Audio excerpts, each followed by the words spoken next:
What's up, everybody? Welcome to Storm Sessions, brought to you by OmegaXL Sport. My name is Danny Enriquez. I don't got to do the introduction. You know who it is.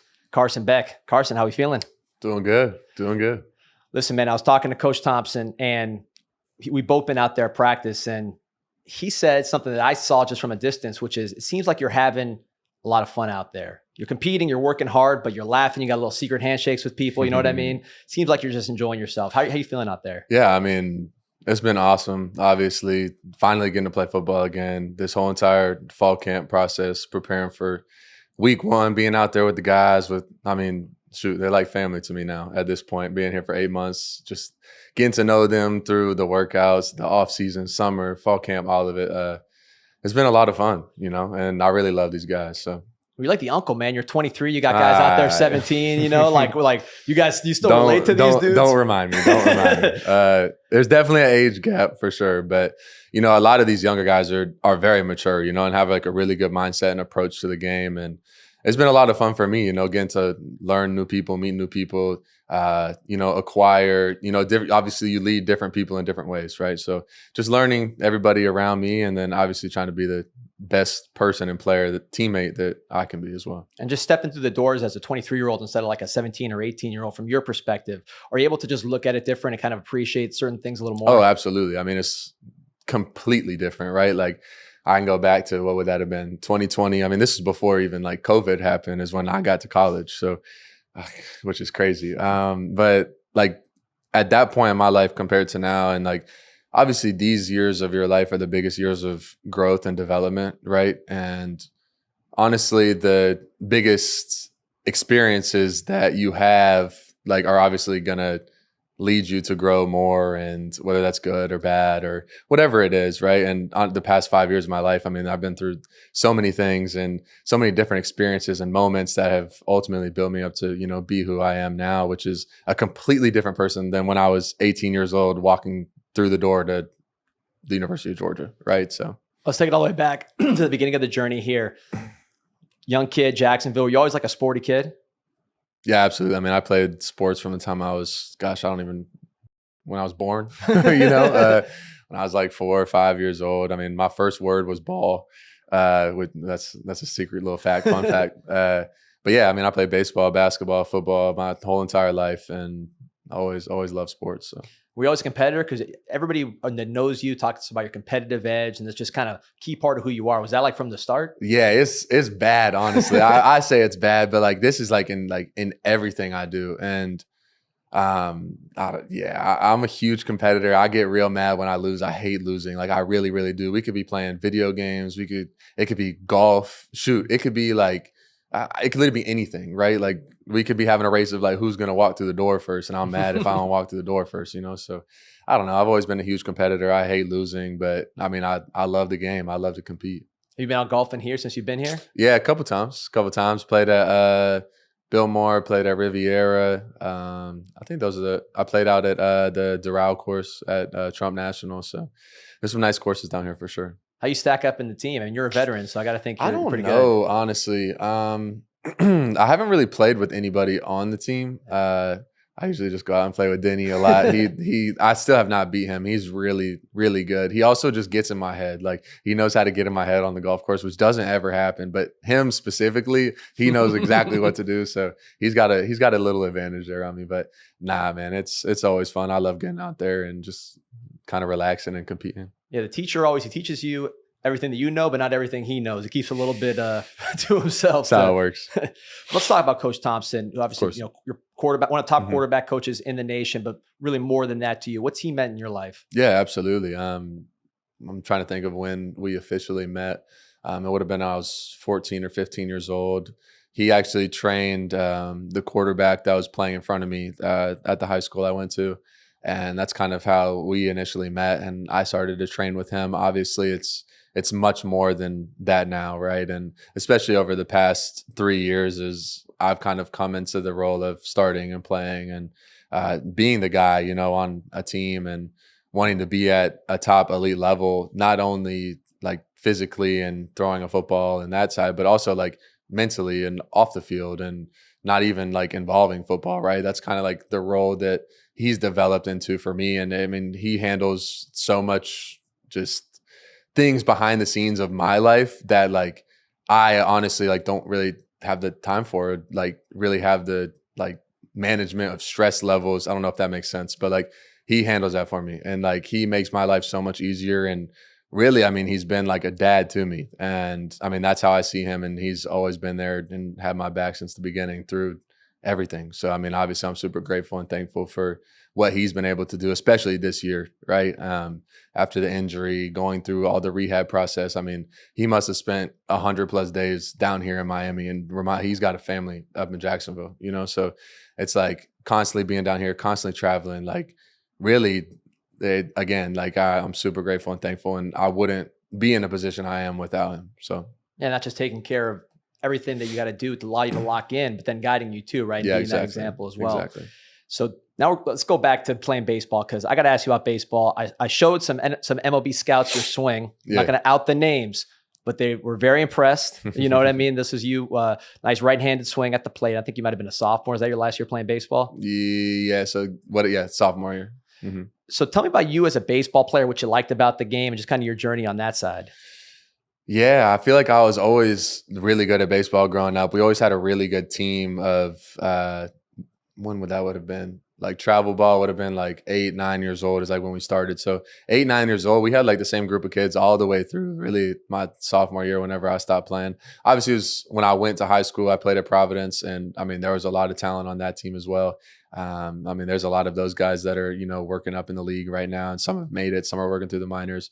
But so much talent around me. And I mean, it was fun. That was my life. Like I always thought I was going to go play baseball. Right. And that initially I committed to Florida my freshman year of high school. And that's what I always thought I was going to do. But I just think the first time that I actually had the opportunity to play football in high school, right. It's just a different feeling, and the energy and the just, I'm gonna say juice, right? Like there's nothing that can like compare to that, right? Like baseball is baseball. Like, you know, it's boring. Let's be honest. Like it's boring. And like yes, I was good at it. And like, could I have like possibly have like tried to make a career out of it? Yes. Like I think I could. But it's not football. Like there's just not that like energy and like passion behind it. And some people have it, but I didn't, to be honest. I was actually talking about this earlier today, which is funny. I feel like I'm like repeating myself, but man, like football just brings out this different like passion and energy, at least for me. And like most people that play football, I think, could say the same thing, that like playing in front of 100,000 people is, I mean, there's literally nothing like it. Right. So I know you don't like getting hit, but the feeling getting up from the hit and kind of getting that in that game, is that part of that, just the physicality of the game? I don't mind getting hit. Obviously getting hit is not fun. I'm not going Right. to sit here and say like, yeah, I enjoy getting hit, but like, I don't know. Once I get hit, like it clocks me in, like, you know, so I don't know. I don't mind it, but like a lot of the times being a quarterback is a lot different, right? Like sometimes I'm getting hit and I don't even see him coming, right? Like I'm throwing the ball, next thing you know, like rib shot, like I'm going to feel that one on Wednesday, right? Yeah, like, yeah. So, but no, I don't mind this. It's part of the game. You know, one thing I talked about with Coach Thompson was you were a lot third base, right? A lot when you played. So just getting rid of it quick, all that kind of stuff. What in your baseball game? Because that's a lot of reps playing baseball with high level dudes. Yeah. How did that help you play quarterback when you did make that transition?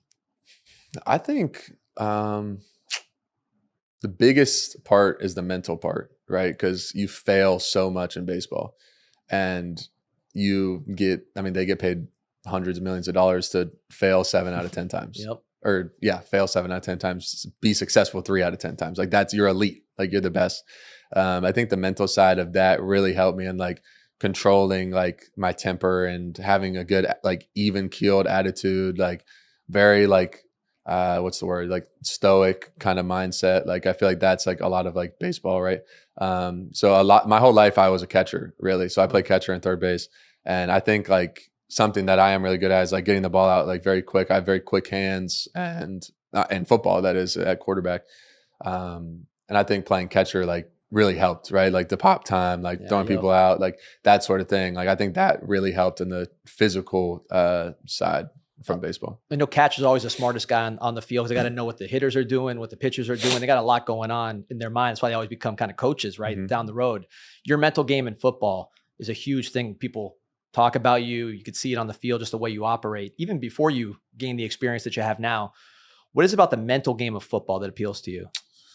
It's like chess, you know.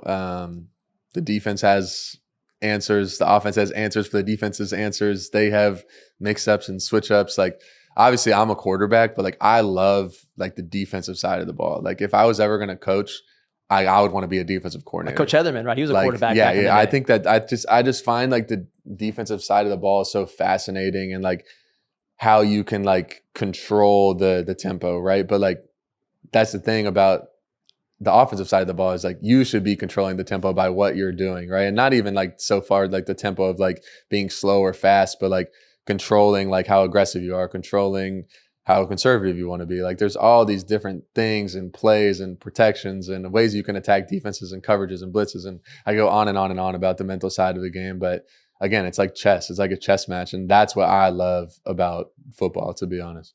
You hear, again, talking to people about you, analytical, right? You talk about the chess, you talk about the football side. I understand you also have a musical side, right? You have a piano at the house. I know you talked about playing guitar. So when did the music start and how did that become part of your life? Yeah, so I started playing the piano when I was probably like 7 or 8 years old. And my grandma is the one who initially taught me. And she's unbelievable. Like there's times, like every time I go home, I try to go see her and just like sit down, because obviously, I mean, she's my grandma. She's one of my last grandparents that is alive, and she's just an amazing, wonderful woman to be around. But the most beautiful pianist. Like I'll literally sit in there for 2 hours and just listen to her play. I won't even say anything. I'll just let her go to work. You know what I'm saying? She could play anything, everything. Like it's honestly unbelievable. But she's the one who taught me. I'm nowhere close to as good as her. But I would not say I'm bad at all by any means. I feel like I surprise a lot of people whenever they find out that I do that. It's not something that I obviously just go up and tell people like, oh, I play the piano, right? It's like just something you kind of find out in time. But yeah, I'm trying to learn the guitar. Guitar is very challenging in my opinion. I'm not good at it at all. Like I literally just started like a month ago maybe. So I just bought one and I'm trying to learn that just to try to further enhance my musical skills. But I love the piano. What are some of the things your grandma would play that you remember? Just what style of music was she playing? I mean, just a lot of like Mozart and Beethoven and a lot of Mozart and Beethoven. And honestly, like I love Beethoven just because of like the mix up and like, I don't know. My favorite thing about music is like the emotions that are shown through music. I feel like a lot of music nowadays is just trash, to be honest. It's just a lot of trash and whatever. Like they're not really talking about anything. But like real, like good music is like, you can like portray emotions through like the melodies. And I don't know. That's why I love music so much. Sorry, I'm getting in depth about it. No, I love it, man. You don't have to say the words. It's the vibe of the music and the sound. Exactly. You might even speak the language. And then obviously like, the pianist who's playing it can like portray that even more by how they actually play it, right? And you could change those certain things. But that's why I think she's so amazing, just the way she's able to like articulate the emotions of a song. So what's on the Carson Beck playlist? On the Carson Beck playlist, like what are we talking about? Like when you tell me, walk me through it.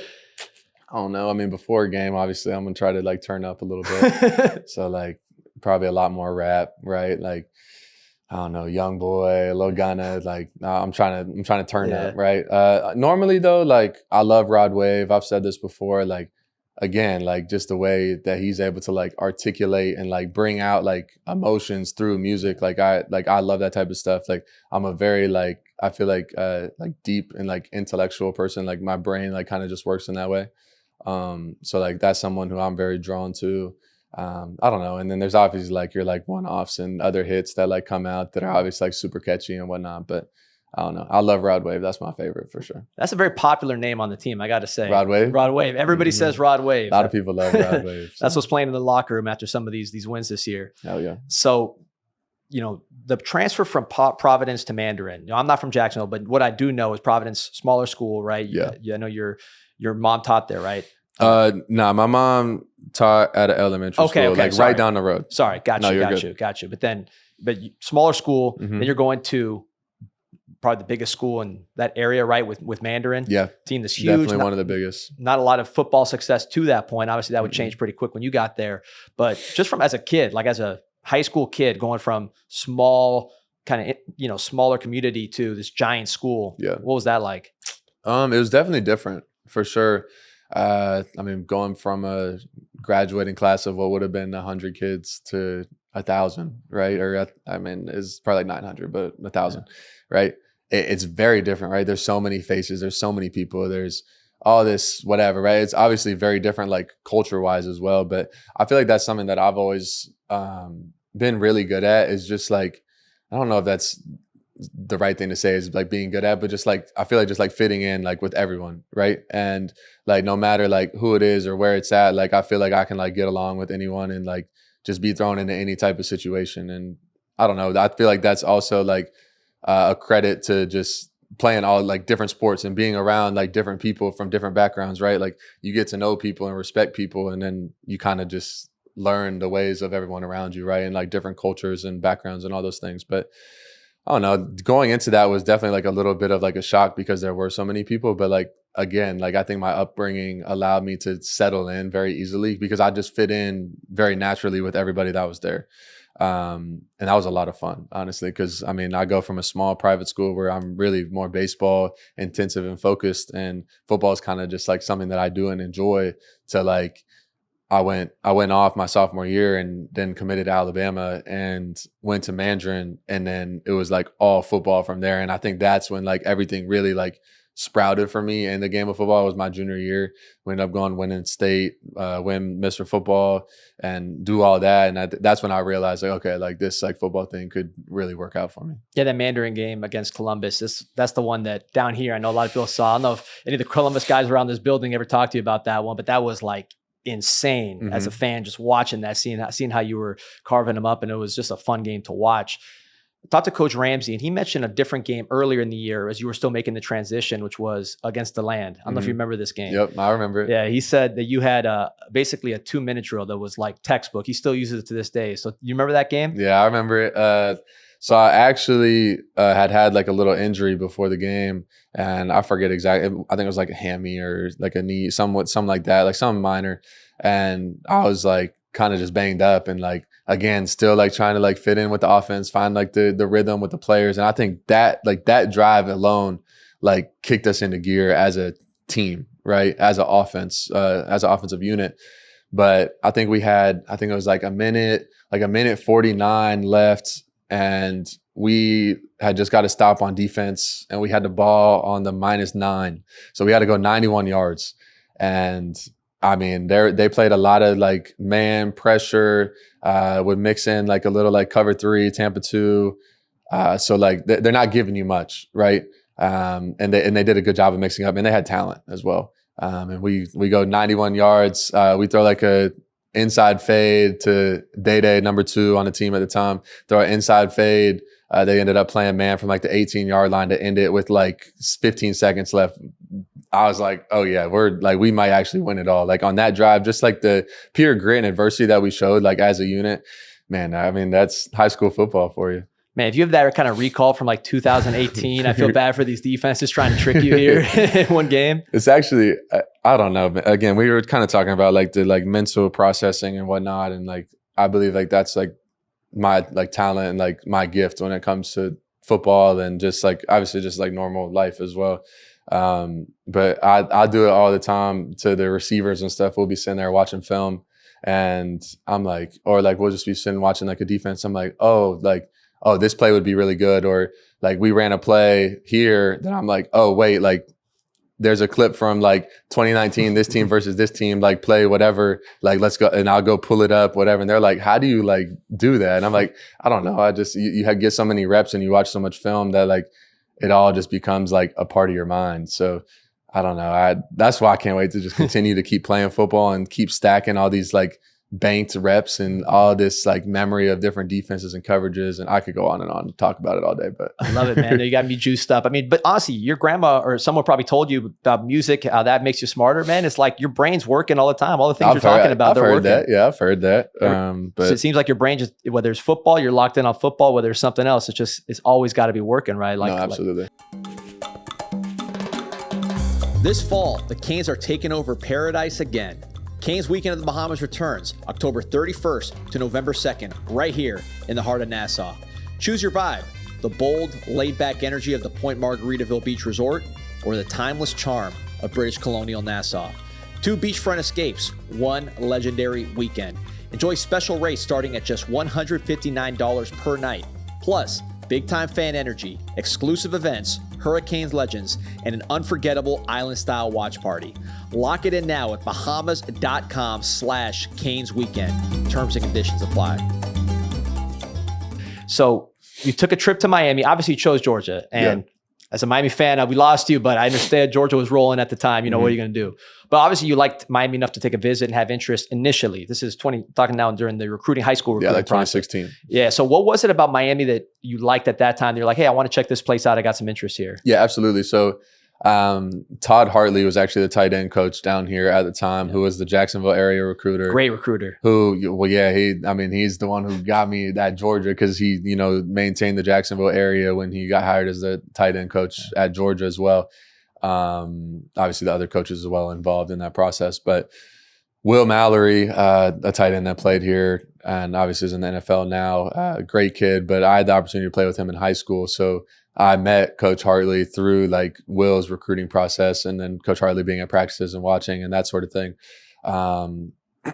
Obviously being from Florida and just kind of understanding like what the U was, what the U stood for. One of the top teams in Florida, right? One of the top teams in the ACC. Obviously coming down here and the coaches that they had brought in, like I had interest, and knowing Coach Hartley from the relationship with Will, just kind of ended up happening. And obviously it didn't end up panning out where I ended up going to Georgia, and it was just a better schematic fit at the time. But now full circle coming back, being down here, and I mean, it's been awesome since I've been down here. So look, you covered the Georgia tenure a lot, obviously a lot of ups, just the whole thing, but just big picture. Everybody always says he has all that SEC experience. He has all the experience, which is of course true, but putting into specifics, like what are some things or one thing that you learned during that process? We'll get into some of the big picture stuff as far as the journey that led you here, but just while you were at Georgia playing that level of football and being in that environment, what's something you learned? Man, I learned so many things in the game of football, outside of football. I think honestly the biggest lessons I learned though were not even like football related, to be honest. I think the biggest thing, especially just after starting, and not only after starting, but watching Stetson, go through the process before me, which it's kind of hard to ever understand what it's like until you actually do it and you actually go through it. But the thing that I learned the most, sorry, I'm getting to it, is like just not caring what anybody has to say or what other people think besides the people that actually matter, right? So like the people that need to know, right? The people that I love and appreciate and would listen to for advice are the same people that I would listen to for criticism, right? And that's good things, that's bad things. It's all poisonous, right? Like, and that's the biggest thing I've learned that I think so many people don't understand is like, what if I was sitting yelling at you at your job, whatever, like you're going to listen to me. I know nothing about whatever the heck you're doing. Like I can't do that, right? Like I'm not a pro at whatever that is. But that's the biggest thing I've learned. And then obviously just the experience factor of playing in some of the biggest games that there ever have been, playing in front of, 100,000 people it's fun. It's electrifying, and going on the road and taking down the #1 team in the country. That's what it's all about, So just those banked reps and experience that I've been able to gain from that, I think has definitely kind of propelled my career to, where it's at now. So SEC championship last year, this is something you've worked for. You came up short the year before after having an incredible year, then you come back, lead your team to that point, work so hard, put so much into it. Then Hail Mary, injury happens, right? Obviously, top of the world, everybody watching. It's like the average person cannot relate to those highs and lows, I'm sure. But from that moment on, so we're talking about after the injury through when you committed to Miami, basically a month. Yeah. Knowing what you went through is hard to picture, like putting myself in your shoes. So put us in your shoes as far as what that was like going from that super adrenaline charged moment you're on the field to you don't know what's going on. Yeah. It's awful, to be honest.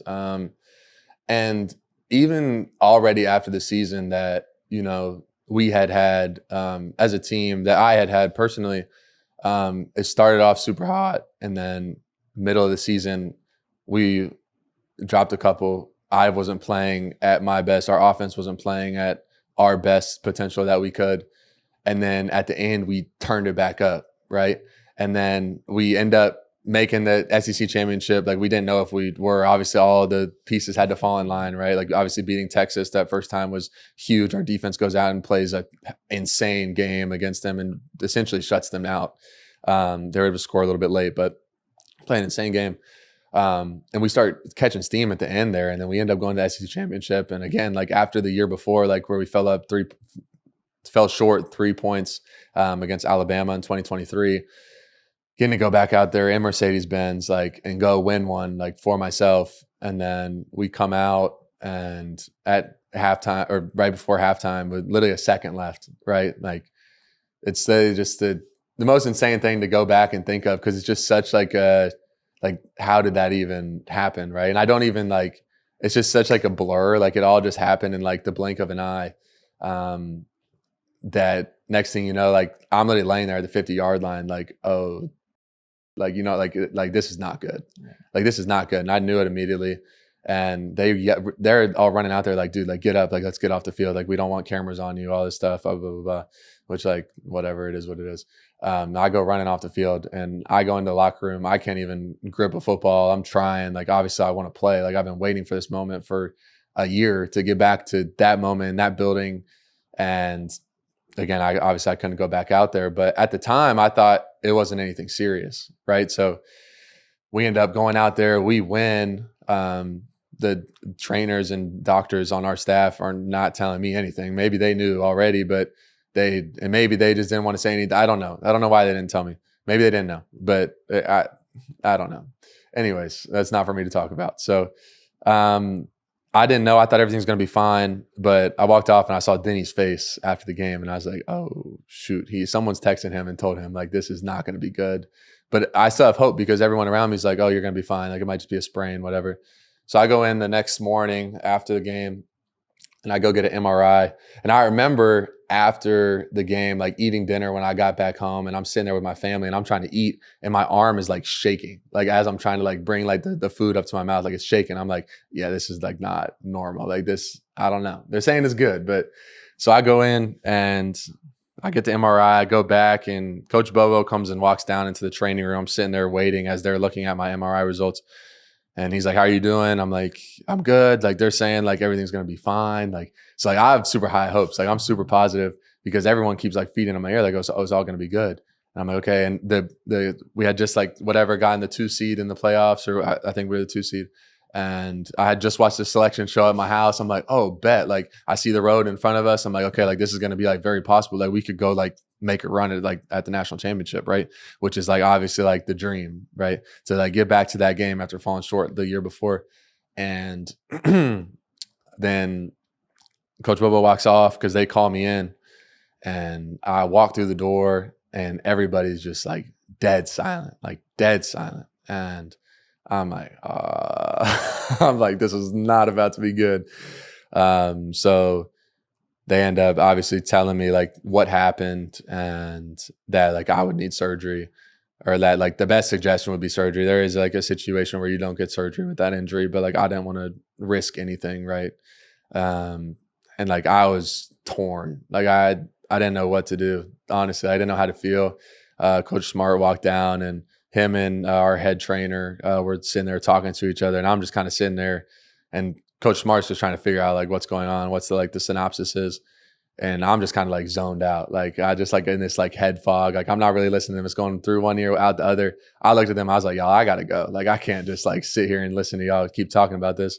So I walk out, and I go to the car, and I literally just sat in the car for like 4 hours, just right outside the facility, like not even knowing, like not knowing what to do, who to call, what to say. Like I'm broken, right? Like, I mean, that's everything I've ever done my whole entire life is play football. And like literally the worst possible injury I could have gotten, I got, right? Like I could have tore my knee up. I could have broke my left arm. I could have done anything else besides that. Like that's literally the worst possible thing that could have happened. So anyways, moving forward, I'll make that's like obviously the main part of the story is like that, like initial reaction. But the next month leading up to, me making my decision to Miami, I had declared for the draft, and started like obviously like doing my rehab process down in Jacksonville and trying to get ready for surgery. Cause that was a huge thing, is like getting the range of motion back so that I could actually go get surgery, and then got surgery on December 23rd out in LA.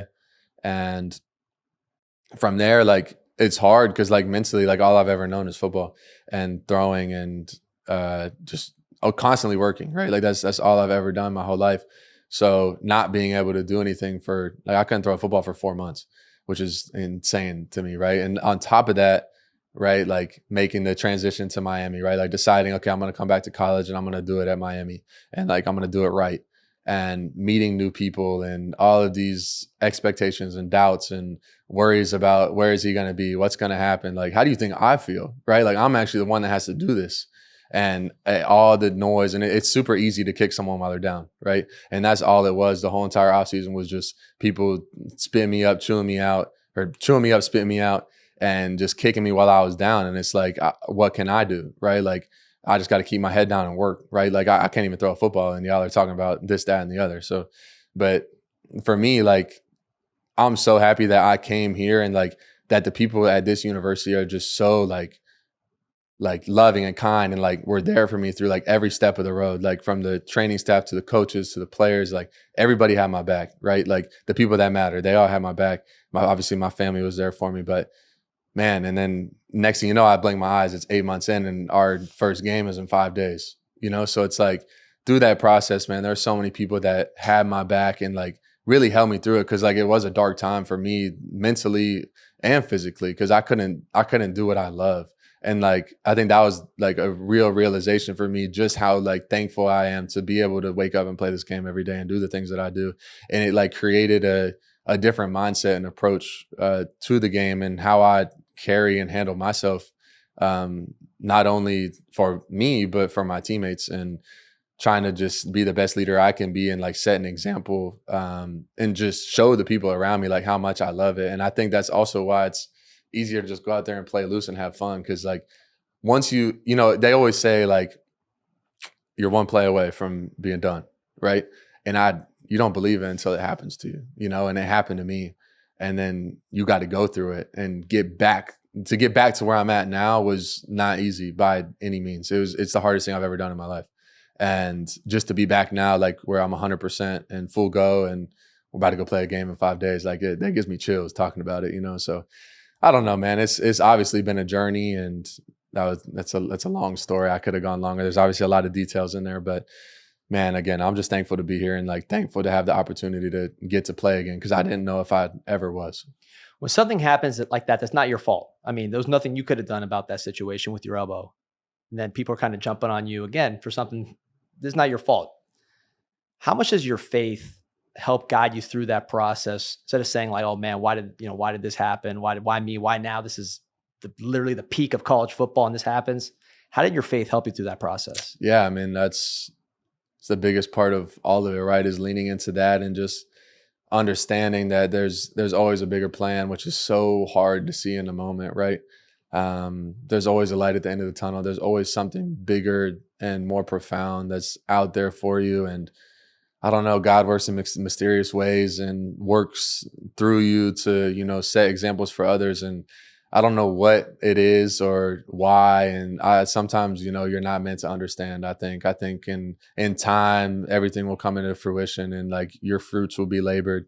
But I don't know, man, I had to lean on that hard. And again, like all those people that, have my back and stood in my circle, and they pushed me towards that and just made sure that I stayed firm and stayed strong in my faith. And just, again, realizing that there's a bigger plan in store, and me being here at the U, I think is a part of that. So it's interesting hearing you kind of go through the timeline, because the same time you're feeling this, where you are on a super high and then boom to a low and tough time in December, January. I mean, I promise you, Coach Cristobal and this building was going through something similar, different situation. But as far as, having that high where they're top 10 rolling and then disappointing, kind of like, man, I want to get another crack at this thing. Mm-hmm. Do you feel that when you're in this building that like, man, there's a lot of people that are just kind of motivated to, I don't know, prove someone wrong, prove someone right, but just really show people in a way that disappointment fuels even more? Yeah, you can tell, and I don't know if it's as maybe the disappointment of last season, but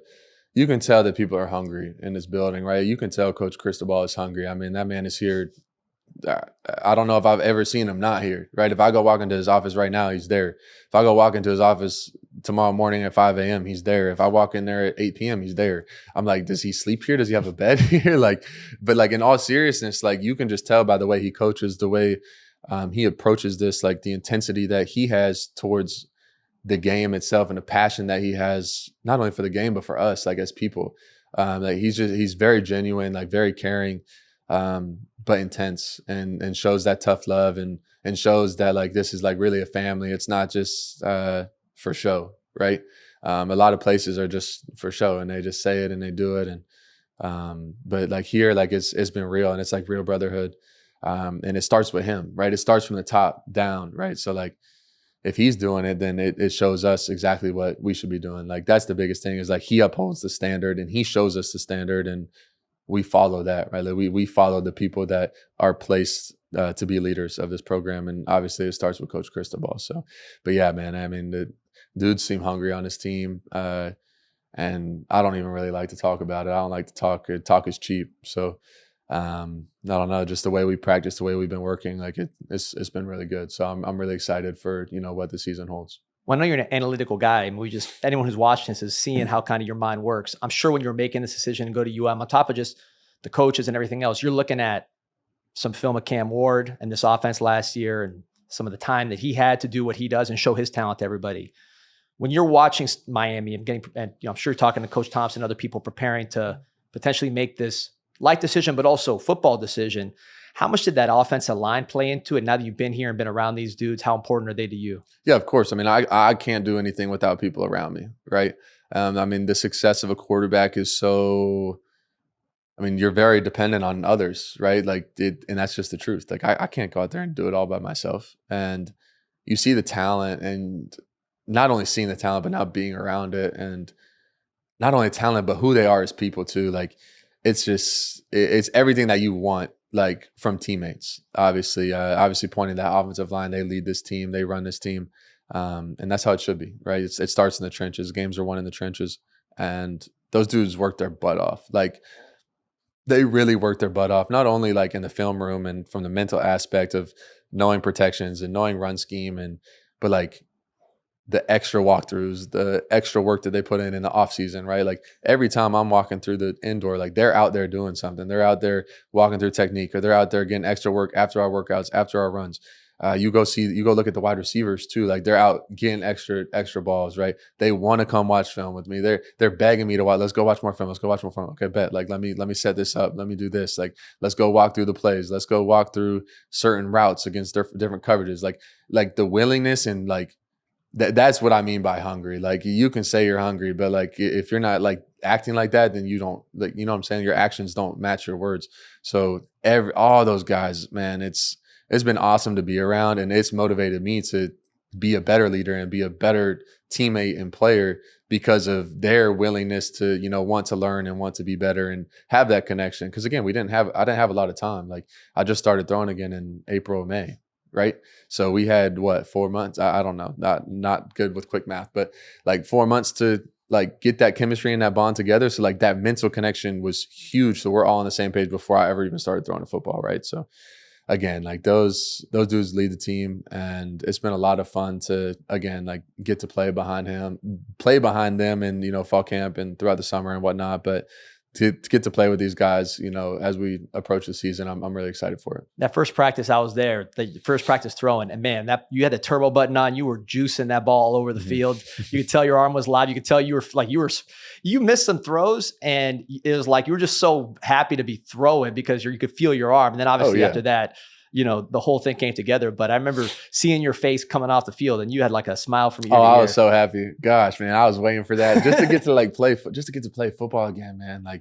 and I hadn't played in 8 months. So it's like just to be out on the field and like get the feeling back. Like obviously that takes time. Right. And within a week, it was like, boom, all right, we're back. Like I'm comfortable in the pocket. I feel good with the dudes around me, like what we're running, what we're doing. So yeah, the first day I was a little amped. So no, it was good. That was fun.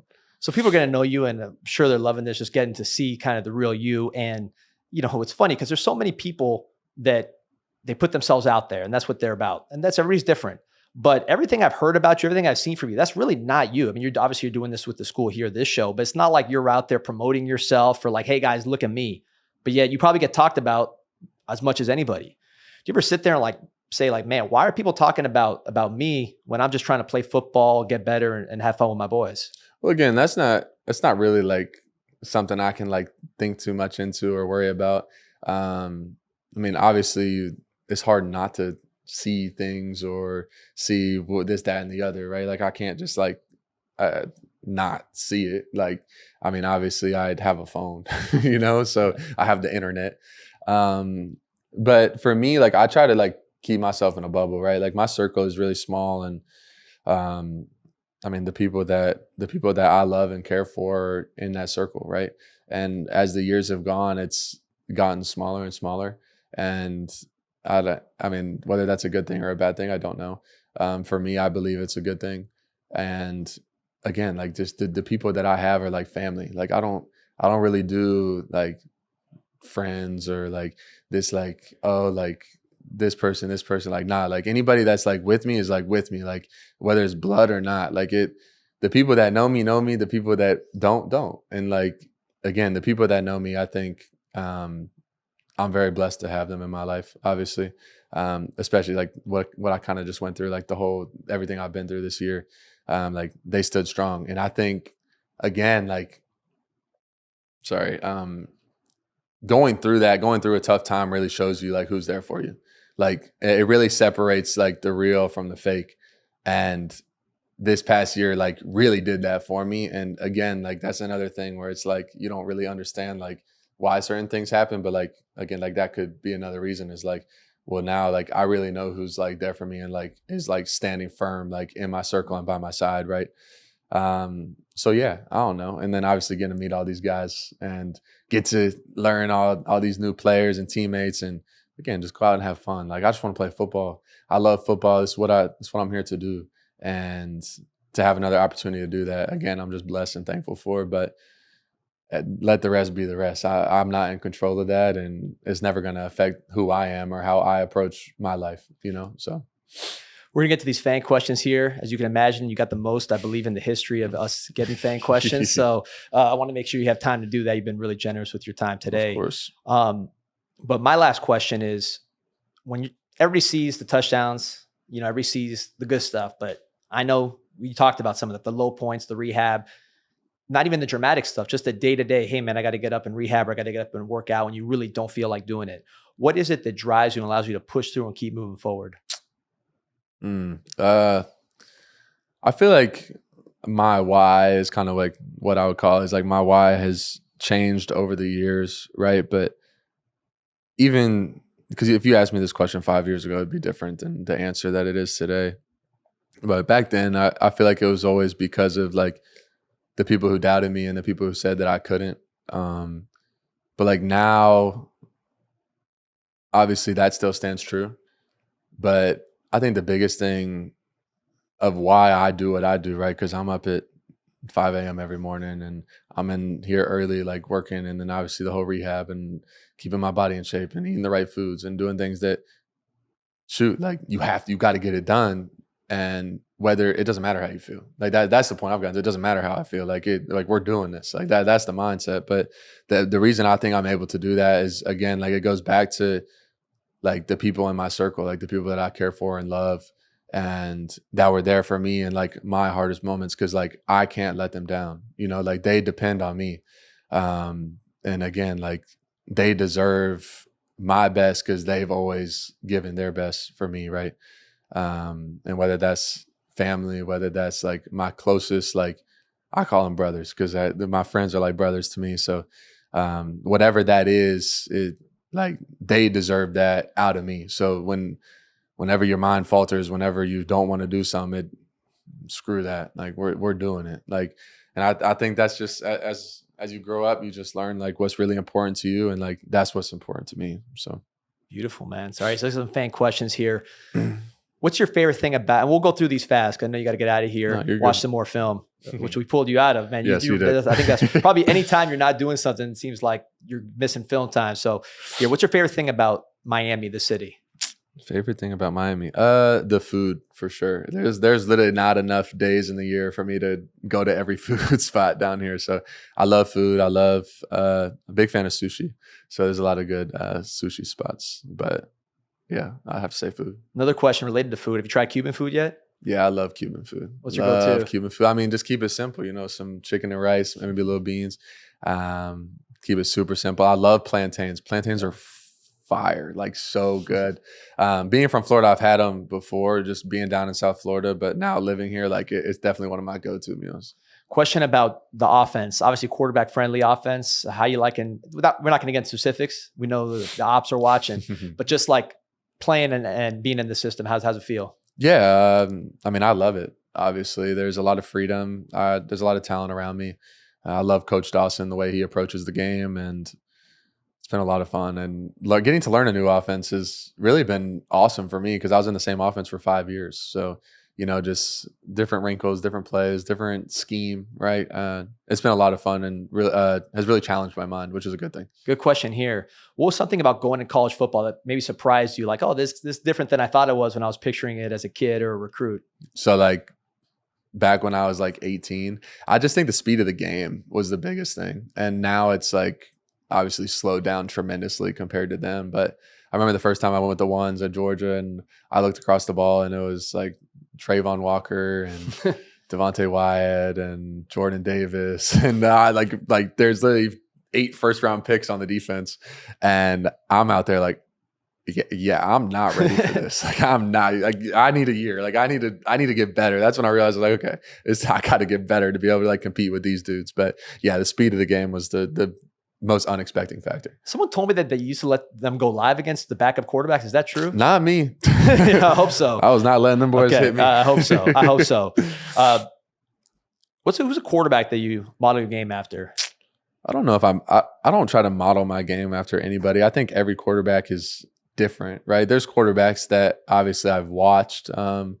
Guys like, I mean, it's hard not to watch a guy like Tom Brady or Aaron Rodgers. I love watching Matthew Stafford. It's very like, I feel like, I don't know if he's underrated. I think a lot of people give him respect is due, but most people that don't watch a lot of football wouldn't like bring up his name. But that's one that I love to watch. And I've watched, more than half of his games that he's ever played. Like he's one of the dudes that I would say maybe like I try to model my game after, but very cerebral dude too. They don't, he has such a good arm. They always focus on the arm, but he's very smart. The mental side of the game. Absolutely. Hype up track. You mentioned Rod Wave. I don't know if that's the hype up track. What's the go-to hype up track before a game? I don't know if I have a go-to, but I probably just play Young Boy. That's the basic answer, to be honest. But I don't know. There's like times before the game where I don't know. My mind is always just like going. So like I like to like more like chill until like I'm right about to go out. You know what I'm saying? Then I'll play that Young Boy, turn up. But yeah, I like to like chill more and play some like more chill stuff. Someone's asking, if you didn't play quarterback, what position would you play? What position would I want to play? Probably wide receiver, honestly. That'd be so fun. Have you ever gone out, run routes and practice, anything like that? Yeah. When I was a kid, I used to do it all the time, but not in practice here. I couldn't compete against the DBs here. Although I did hear, and I think this is safe to share, that you during summer you caught a pass in the flats or something, and you were like juking people out or something like that. Is that an accurate story? Man, I don't know. I know in high school I'd head top a couple of people. We'd go mess around after practice and go do one-on-ones, and we just run fade balls on each other. But nah, man, I could not play wide receiver. All right, last one here. Favorite uniform combination at Miami? What uniform are you looking forward to putting on? All black for sure. Since we didn't get to wear black at Georgia, but we don't need to talk about that. You're the quarterback. You got a little say. You can push. We better put that all black on. That's all I got to say. I got to wear that jersey. Hey, Carson, man, appreciate you. It's been Absolutely. really awesome getting to know you. I know Canes fans are excited to have you here and to watch you play and to watch you fulfill your dreams, man. So really appreciate you joining us. Remember to like and subscribe Storm Session, Spotify, Apple Music, Omega XL. Thank you for sponsoring the show. Go Canes. Go Canes.